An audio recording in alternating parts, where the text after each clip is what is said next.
My art practice has two components.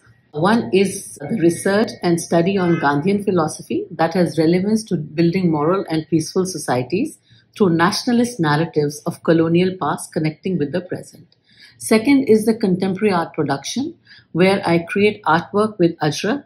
Ajrak is a 4,500-year-old textile tradition, historically dates back to Indus Valley civilization.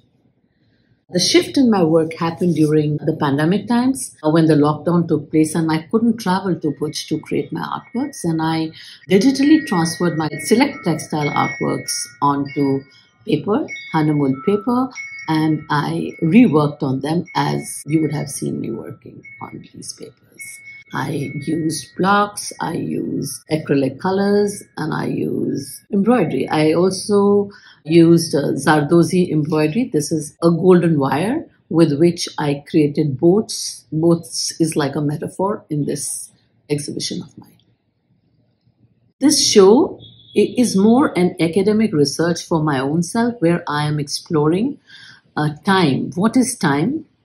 And the temporality of time through the iconology of time. And what are the icons used to render time? For example, the shapes, the diagrams, and the charts. And also I'm exploring the picture theory.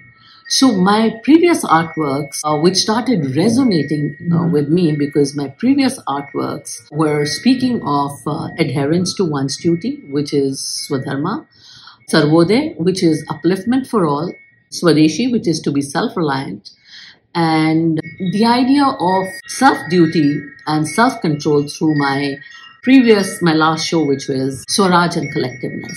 So I felt all those 4 points, the Sanskrit or the Vedic terms of Swadharma, Sarvodaya, Swadeshi, Swaraj were very relevant during pandemic. So all my artworks started resonating with me in the present times. So a lot of work went through, of course, in writing. I write poetry.